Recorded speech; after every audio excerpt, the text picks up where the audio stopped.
새해에 우리 복 많이 받으시기 바랍니다. 우리 가정들마다 하나님의 은혜와 평강이 넘치시기를 또 축원합니다. 우리 하나님의 선하심과 인자심이 참 우리가 어디 있든지 항상 또 따르기를 또 축원합니다.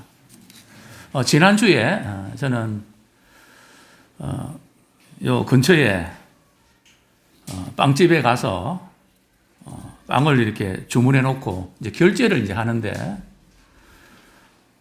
이렇게 결제하는 아가씨가 잘 인식을 못 한다고 한 5번 정도 계속 고객님 이게 인식을 잘 못 하는데요. 한 5번씩이나 계속 이렇게 하고 있더라고요. 그래서 제가 다른 카드를 딱 내밀려고 이렇게 했는데 번뜩 생각이 났습니다. 내가 혹시 카드를 잘못 낸 게 아닐까? 알고 보니까 주유 이렇게 할 때 포인트 카드였습니다. SK. 아무리 해도 됩니까? 그래서 제 생각에 이 지금 일하는 아가씨가 초짜인가 보다. 다 보면 알 텐데 그걸 계속 5번씩이나 또 그걸 바라보는 전화. 그러면서 인생은 어떤 카드를 내미는가에 따라서 인식을 할 수도 있고 인식을 못 할 수도 있구나. 정말 인생에 참 히든 카드는 뭘까?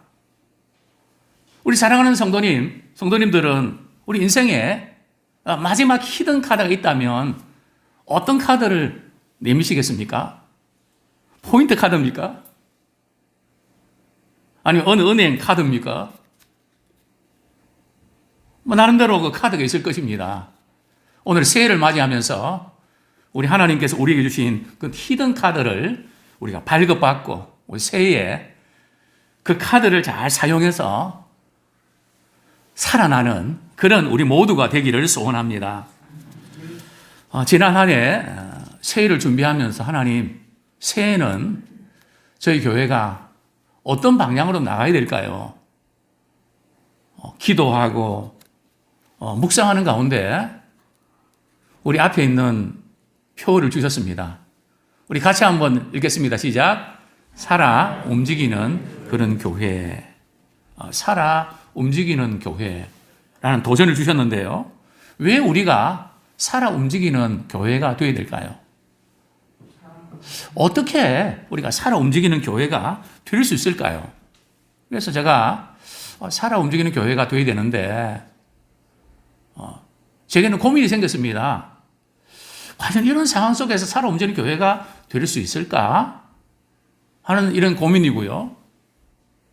또 그렇다면 살아 움직이는 교회의 롤 모델을 어디서 찾아야 될까? 고민하는 끝에 적어도 살아 움직이는 교회를 우리가 찾으려고 그러면 사도행전에 찾아야 되거든요. 사도행전에 나타난 초대교회.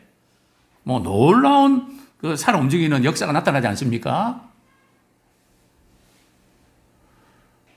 그러나 저는 초대교회에서도 찾을 수 있지만 오늘날 한국 교회가 또 우리 교회가 여러 가지로 많이 어려운 그런 상황 가운데서 참 이런 상황 속에서도 교회가 살아 움직일 수 있을까? 또 그런 말씀이 있다면 어딜까? 그런 가운데 에스겔서 37장 5절의 말씀을 저에게 도전을 주셨습니다. 주 여호와께서 이 뼈들에게 이같이 말씀하시기를 내가 생기를 너희에게 들어가게 하리니 너희가 살아나리라 하는 이 말씀이었습니다. 참 이스라엘은 구약에 교회를 예표한다고 할 수 있습니다. 자기 택한 백성 언약을 주시고 또 특별히 이스라엘 백성들이 광야 생활을 하게 됐죠. 우리 사도행전 7장 38절에 보면 이스라엘 백성들이 광야에 있었던 그때를 이렇게 비유적으로 묘사하고 있는 단어가 있는데요. 그들이 광야 어디 있었다고요? 교회라고 표현합니다. 광야, 교회라고 표현하고 있는데요. 자, 이스라엘은 지금 어떤 상황일까요? 에스겔 선지자가 사역하던 그 당시에 북이스라엘은 아수르에 의해서 이미 멸망하고 말았습니다. 남유다는 바벨론에 의해서 또 멸망하게 되었습니다. 하나님께서 에스겔에게 하나님의 권능에 이끌려서 환상을 보여주시는데요. 그 환상이 어떤 환상입니까? 마른 뼈의 환상이었습니다. 그 환상을 우리 하나님께서 에스겔이 보여주시는데 우리가 그 한번 현장으로 가보도록 하겠습니다. 37장 1절 2절 우리 같이 한번 읽겠습니다. 시작. 여호와께서 권능으로 내게 임재하시고 그의 영으로 나를 데리고 가서 골짜기 가운데 두셨는데 거기 뼈가 가득하더라. 나를 그 뼈 사방으로 지나가게 하시기로 본즉 그 골짜기 지면에 뼈가 심이 많고 아주 말랐더라.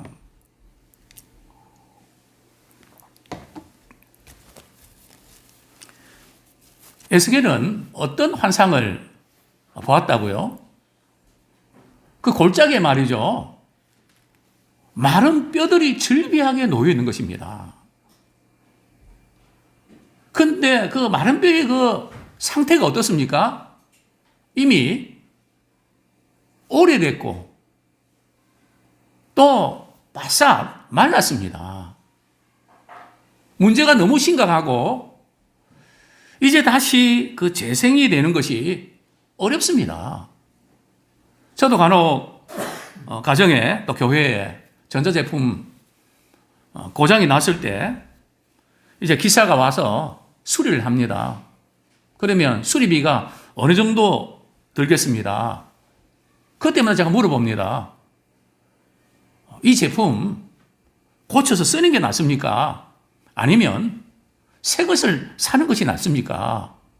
부분적으로 고쳤다가 계속 또 이제 수리비 들어가면 새 것이 나으니까. 그러면 기사가 뭐라 이야기하죠?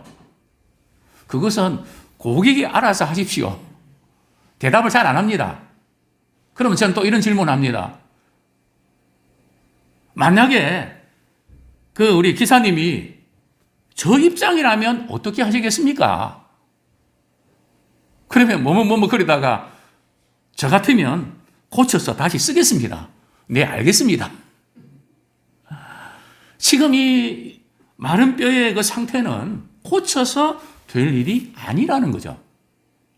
아니, 고칠 수도 없는 겁니다. 마른 뼈를 가지고 생명을 불어넣는다? 그게 가능합니까? 왜 하나님께서 에스겔에게 이런 환상을 보여주셨을까요? 그리고 이 지금 마른 뼈들은 도대체 뭘 가리키는 걸까요? 우리 성경 말씀 11절 말씀 제가 읽어드립니다. 또 내게 이르시되 인자야 이 뼈들은 이스라엘 온 족속이라 그들이 이르기를 우리의 뼈들이 말랐고 우리의 소망이 없어졌으니 우리는 다 멸절되었다 하느니라.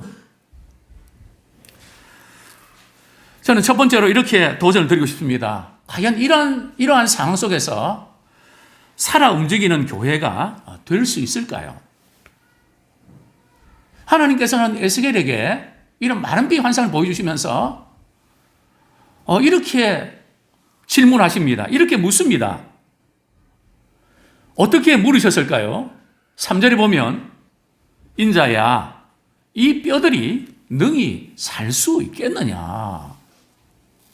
이 뼈들이 능히 살 수 있겠느냐?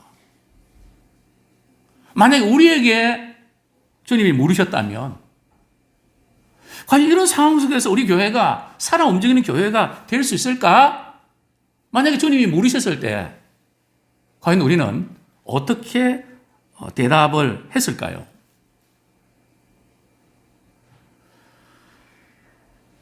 참 이스라엘 백성들은 바벨론 포로로 이렇게 잡혀온 사람들, 이 마른 뼈들은 바벨론 포로로 잡혀온 사람들을 가리킵니다.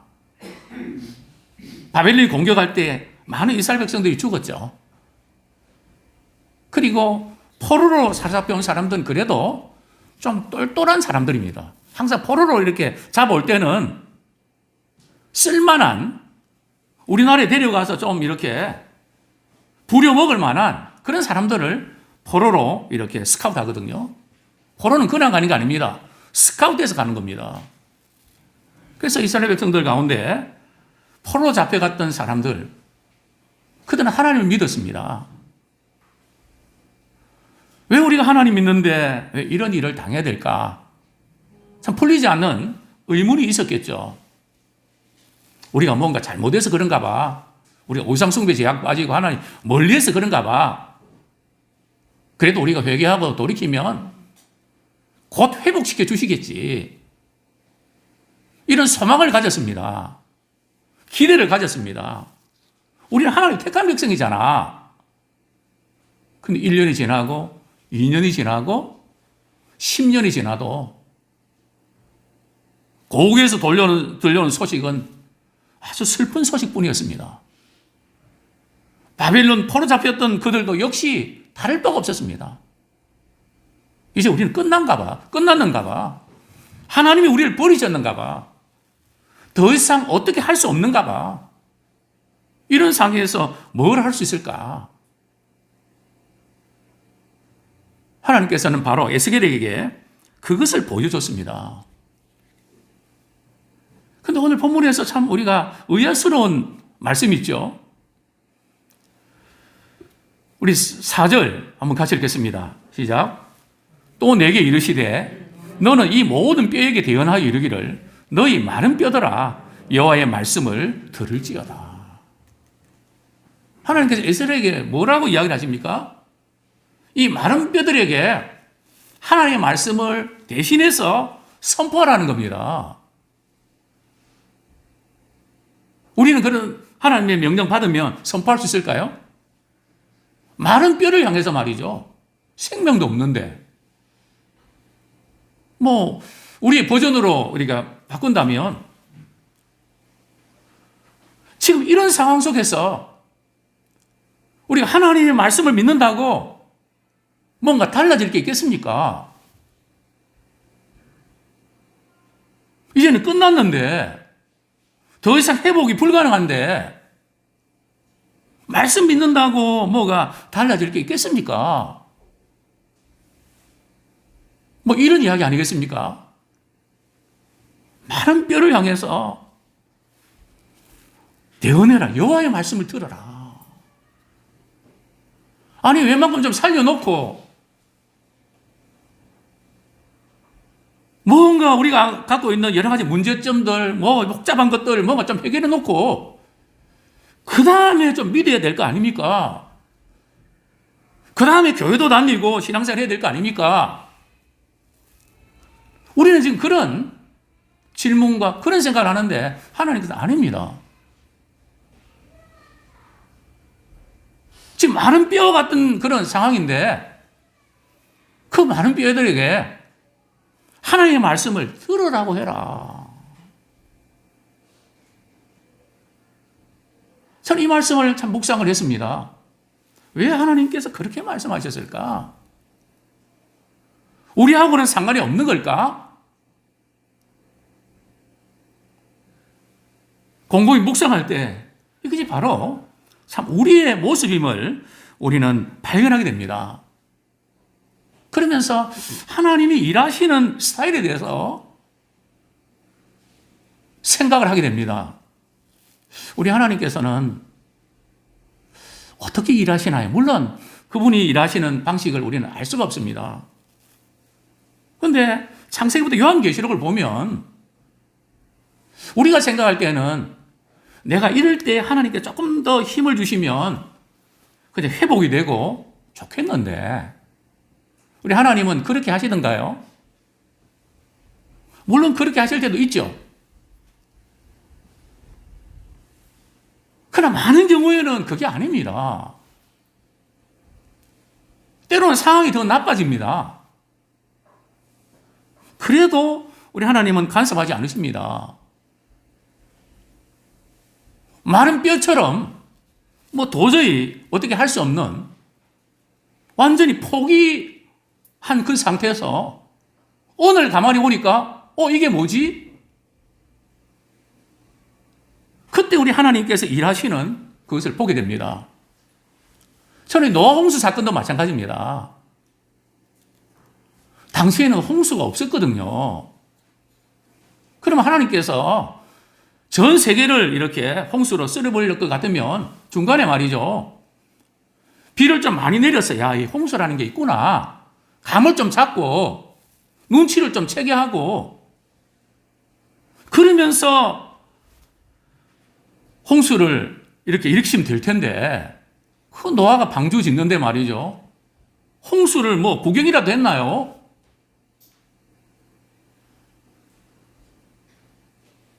그러면서 노아 방주에 들어가지 않는 많은 사람들은 다 죽고 마는.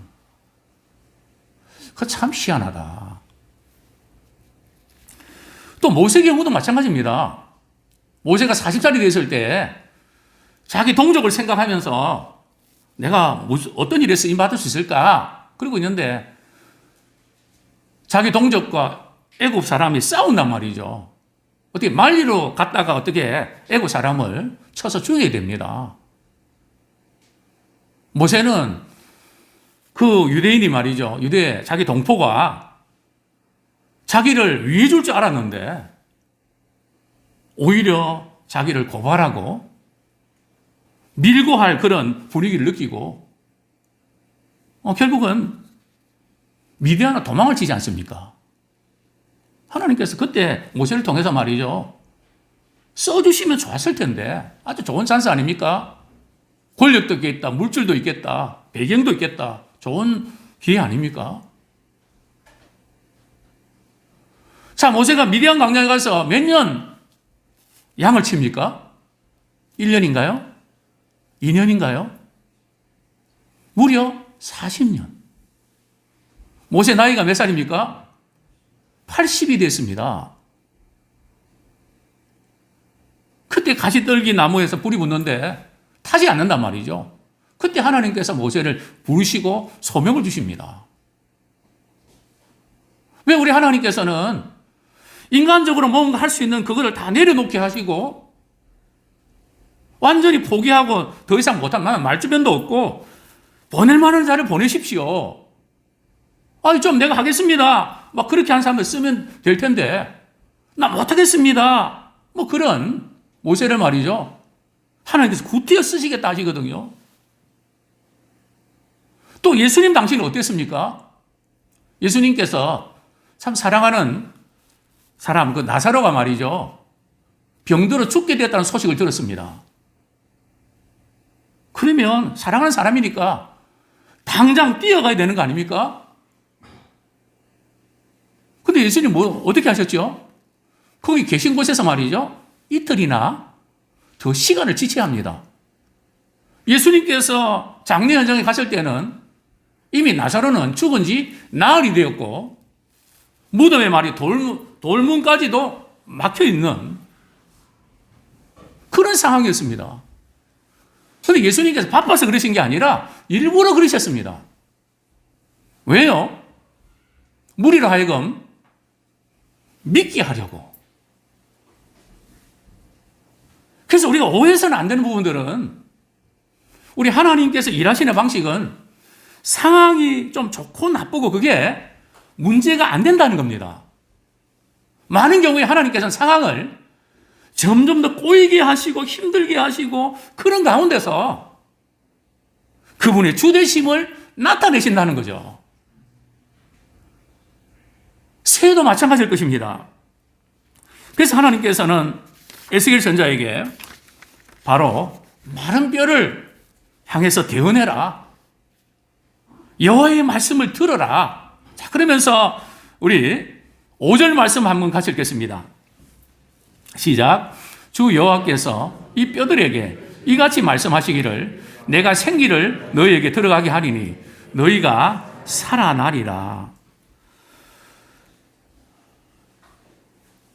먼저 우리가 기억해야 될 것은 살아 움직이는 그런 개인과 이 교회 또 우리 직장, 우리의 모든 것, 그것은 우리 자신에게 달려있는 것이 아니라 하나님께 달려있다는 것입니다. 그걸 인정해야 돼요. 근데 우리는 자꾸 그거 믿지만 그래도 내가 뭔가 이 정도 어느 정도 조금 돼서 거기서 뭔가 이게 싹이 보이고 뭐가 있어야 그래야 뭘 하지. 이런 상황 속에서 제가 뭘 하겠습니까? 그 붙잡고 있는 그것을 주님은 내려놓으시고 하나님의 손에 맡길 것을 우리에게 말씀하고 계신 것입니다. 우리가 회복되기 위해서, 우리가 살아 움직이는 교회가 되기 위해서 두 가지 과정이 필요합니다. 자, 첫 번째 과정이 바로 오늘 본문 5절, 6절인데 제가 다시 한번 읽어드리겠습니다. 주 여호와께서 이 뼈들에게 이같이 말씀하시기를 내가 생기를 너희에게 들어가게 하리니 너희가 살아나리라. 너 위에 힘줄을 두고 살을 입히고 가죽으로 덮고 너희 속에 생기를 넣으리니 너희가 살아나리라. 또 내가 여호와인 줄 너희가 알리라 하셨다 하라. 살아 움직이는 교회가 되기 위해서, 살아 움직이는 새해가 되기 위해서 필요한 두 과정인데요. 두 가지 과정이 필요한데, 첫 번째는 우리 신앙의 골격이 하나님의 말씀으로 형성되어야 된다는 겁니다. 우리 신앙의 지금 골격이 어떻게 형성됐나요? 혹시 이렇게 형성된 거 아닙니까? 친구가 전도해서 부모님이 교회를 다니기 때문에 나도 그냥 교회를 다니다가 세례받고 또 집사 직분 받고 또 직분자가 되고 또 열심히 이렇게 일을 하고 그래서 사람들이 인정해 주니까 참 믿음이 참 괜찮다. 혹시 이런 신앙의 골격을 가진 분들이 있습니까? 우리 새해를 맞이해서 이제 신앙의 우리 골격이 하나님의 말씀으로 형성되기 원합니다. 하나님의 말씀을 들을 때 살아나는, 우리는 점검해야 됩니다. 나는 어떤 데 살아나나? 생각지 않은 돈이 생기면 살아납니까? 손주들을 보면 살아납니까? 물론 그것도 귀한 일이죠. 여행을 가면 살아납니까? 신제품을 사면 살아납니까? 친구를 만나면 살아납니까? 과연 나는 어떤 때 살아납니까? 오늘 보면서 계속 강조하고 있는 것은 하나님의 말씀이 들어갈 때에 대언해라. 그러면 너희가 살아나리라. 과연 우리가 예배 드리면서 신앙생활 한다고 하지만 하나님의 말씀을 들을 때 살아나는 분도 있는가 하면 하나님의 말씀을 듣는 그게 너무 힘이 들고 죽을 것 같은, 좀 강구 시간이 되면 살 것 같고 또 찬양 드릴 때 되면 또 살 것 같고, 아니 말씀을 들을 때 너무 힘든. 근데 성경은 우리가 살아나는 방법이 하나님 말씀이 들어갈 때 살아나거든요.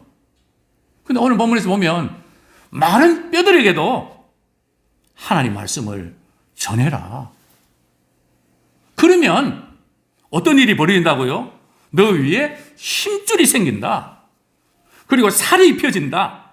가죽으로 덮고 생기를 넣으니 너희가 살아나리라. 그런데 우리는 여기서 우리가 기억해야 될 것은 우리는 말씀으로 살아나기 전에 먼저 우리가 뭔가 이렇게 갖춰야 될 것들, 배경도 갖춰야 되고 실력도 갖춰야 되고 돈도 있어야 되고 뭔가 그런 것들, 그런 것들이 생긴 다음에 여유도 있어야 되고 그런 다음에 믿음 생활 해야 되지 않습니까? 우리는 그렇게 생각하지만 우리 하나님께서는 아니라는 거죠. 지금 마른 뼈의 상태에 있을 때에 말씀을 들으면 골격이 형성됩니다. 그런데 우리는 골격을 우리가 형성하려고 하거든요. 물론 우리의 노력과 수고가 필요 없다는 거 아닙니다. 우리의 골격 자체가 약하지 않습니까? 신앙의 골격이 좀 잘못되어 있지 않습니까? 어느 부분이 디스크가 있지 않습니까? 문제가 생기지 않았습니까? 우리 새해에 다른 건 몰라도 이제 우리는 하나님 말씀이 들어갈 때에 그만 살아나는 믿음의 반응을 일으키는 그런 우리가 되기를 소원합니다.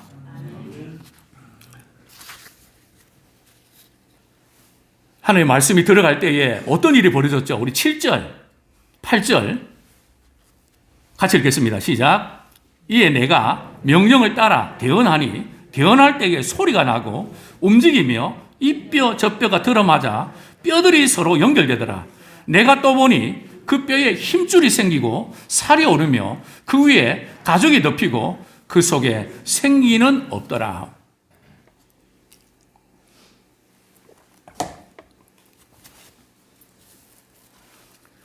하나님의 명령을 따라서 에스겔이 대언할 때에 이상한 일이 벌어집니다. 삐걱삐걱 소리가 납니다. 그게 무슨 소리일까요? 여기저기 흩어지는 뼈들이 말이죠. 뼈가 이제 연결되는. 저는 새해에 뼈들이 연결되기 원합니다. 뼈들이 연결되는 의미는 뭘까요? 1차적인 의미는 이스라엘 백성들이 바벨론 포로로 잡혀왔지만 흩어진 곳에서 하나님께서 이스라엘 백성들을 고국으로 불러 모으는, 그 성경으로 보면 우리 이스라엘 주변에 여러 국가들이 있지만 이스라엘은 망하지 않습니다. 하나님이 지키시기 때문입니다. 영원히 하나님께서 그 나라를 있게 하시기 때문에 그 누구도 그것을 무너뜨릴 수가 없습니다. 그 흩어진 백성들을 하나님께서 다 불러 모으셔서 오늘날 지금 이스라엘 나라를 세우지 않았습니까? 흩어진 사람들을 다 불러 모으고 연결시키겠다. 그렇습니다. 어디 있든지 이제 새해에 우리가 살아 움직이는 교회가 되기 위해서는 비록 우리가 많은 뼈처럼 정말 이렇게 생명이 없고 힘들고 지쳐있지만 하나님의 말씀이 들어갈 때에 믿음의 지체들이 연결됩니다. 야, 아무개 성도님을 위해서 내가 할 수 있는 게 뭘까? 교회를 위해서 내가 섬기게 될 게 뭘까? 누가 시키는 것이 아니라 정말 주님을 사랑하고 교회를 사랑하는 마음으로 그 일들 감당하는 뼈와 뼈들이 연결되어 있는, 참 이 코로나를 맞이해서 제일 안타까운 것은 우리 하나님의 방법은 거리두기가 아니고 거리 좁히기거든요. 그런데 이게 세균 때문에 말이죠, 정반대로 가고 있거든요. 물론 우리가 조심해야죠. 그러나 우리 영적인 이 부분에서는 영적인 부분만큼 그렇게 거리두기에 빠지면 안 됩니다. 더 하나님을 가까이 하는 자 되기 원합니다. 더 교회를 사랑하고 믿음의 지체들이 연결되어 있기를 소원합니다. 자, 그런데 문제는 신앙의 골격은, 사람의 골격은 형성됐는데 뭐가 없었다고요? 그 속에 생기가 없다는 겁니다. 과연 우리 속에는 믿음의 생기가 있나요? 신앙은 연수가 아니고 우리의 속사람에 생기가 있냐는 문제입니다. 찬양을 부를 때에, 기도를 드릴 때에, 또 섬길 때에 무엇으로 우리가 그렇게 하나? 신앙생활은 하나님의 생기로 하는 것입니다. 말씀을 들을 때에 살아나서 그렇구나, 뭐 경쟁해서 말이죠, 나도 이만큼 해야지 뭐 또 부담으로 그렇게 하는 게 아니고요. 말씀이 들어가니까 하나님을 사랑하고 싶고 섬기고 싶은데 어떻게 할까? 막 그러면서 방법을 찾는단 말이죠. 사랑하면 방법은 나오게 되어 있습니다. 자, 여기서 생기가 뭘까요? 우리 9절, 10절 같이 읽겠습니다. 9절, 10절 시작.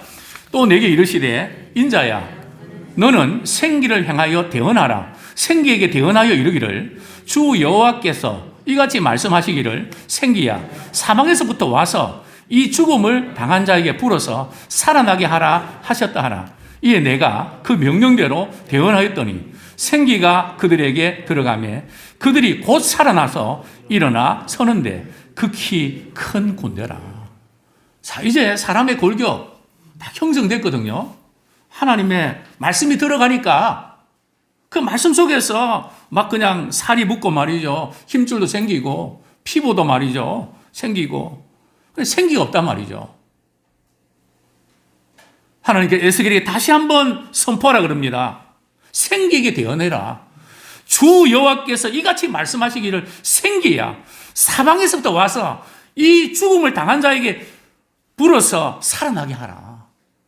정말 우리에게는 이 하나님의 생기가 필요합니다. 이 하나님의 생기가 뭘까요? 바로 성령의 역사입니다. 우리가 예수 믿는 순간에 성령님께서 우리 안에 내주하십니다. 그리고 매일매일 삶 속에서 성령께서 역사하십니다. 또 우리가 기도할 때에 성령의 충만한 은혜를 경험하게 됩니다.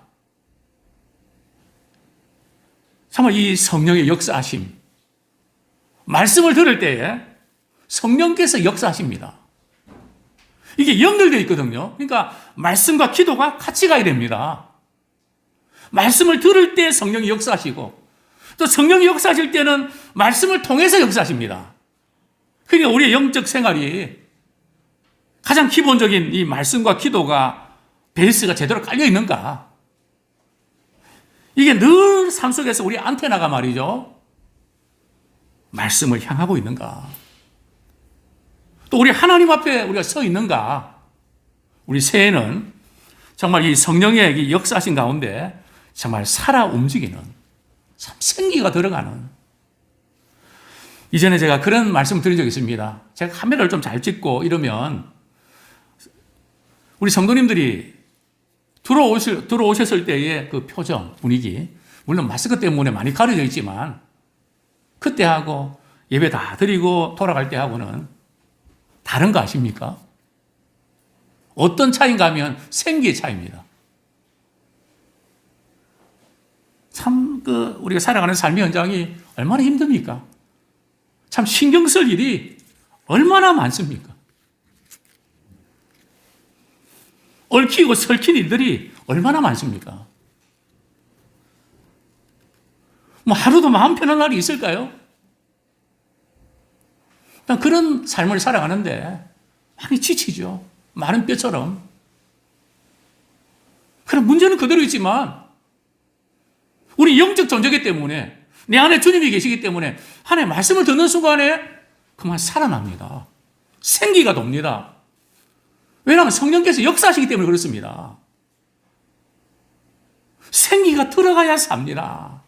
이제 우리는 그래서 없는 믿음 버티다가 시험 들고 시험 주는 그런 인생이 아니라 이제는 정말 하나님의 말씀과 성령으로 살아나서 생기가 들어가서 살아 움직이는 저희들 되기 원합니다.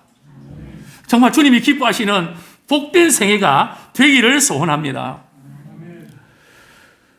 12절 말씀 한 구절 읽고 말씀을 맺겠습니다. 12절 13절 같이 읽겠습니다. 시작.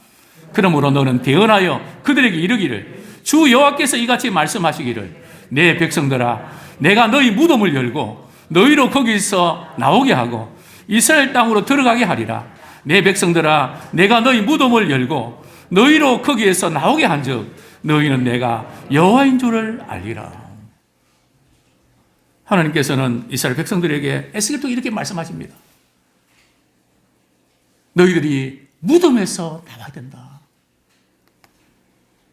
새해를 맞이하면서 오랫동안의 자책감들, 내가 참 이랬어야 되는데 왜 그랬을까? 용서가 안 되는 그런 부분들,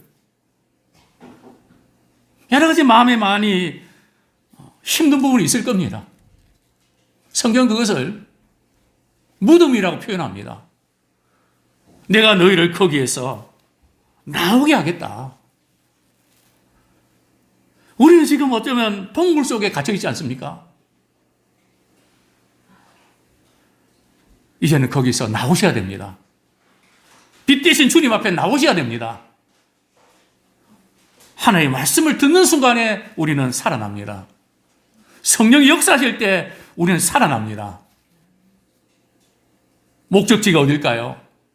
우리가 살아나는 걸 통해서 하나님이 우리에게 원하시는 것은 내가 여호와야, 내가 하나님이야, 그것을 알게 하기를 원하신다는 거죠. 쓴물을 만나셨습니까? 쓴물을 단물로 만드시는 하나님을 여러분이 경험하게 될 것입니다. 질병의 쓴물을 만나셨습니까? 치료하시는 그 주님을 만나게 하실 것입니다. 아무쪼록 우리 인생의 모든 상황 속에서 팔자가 사나워서 이렇지, 누구 잘못 만나서 이렇지, 뭐 여러 가지 그런 이유가 우리에게 있겠지만, 그러한 무덤 속에서 머물지 마시고 이제는 거기서 나오십시오. 주님은 그것을 통해서 우리 하나님이 어떤 분이신지를, 하나님께서는 나와 상관이 없는 분이 아니라 정말 나에게 실제적인 상관이 있는 분임을 알게 하시려고 그 모든 상황을 통해서 우리를 깨닫게 해주신 줄 믿습니다. 이 시간 우리 말씀 붙잡고 회개와 결단의 기도 드리겠습니다. 우리 개인이, 우리 가정이, 우리 교회가, 이 사회가 정말 살아 움직이기를 원합니다. 정말 마른 뼈 같은 이런 상황 속에서 어떻게 회복이 됩니까? 안 됩니다. 에스겔도 대답할 수 없었습니다. 살아날 수 있겠냐? 된다 안 된다 말을 못합니다. 하나님께서 아십니다. 이게 우리의 고백 아닐까요? 회복은 내게 있는 것이 아니라 하나님께 달렸습니다. 상황이 좀 좋고 나쁘고의 문제가 아니라 하나님이 개입하실 때 일어나게 됐습니다. 참 우리가 살아 움직이는 그런 우리가 될 수 있도록, 그래서 죽어가는 많은 사람들에게 부활의 소망을, 하나님의 생명을 전하는 믿음의 증인 될 수 있도록 회개와 결단의 기도 드리겠습니다.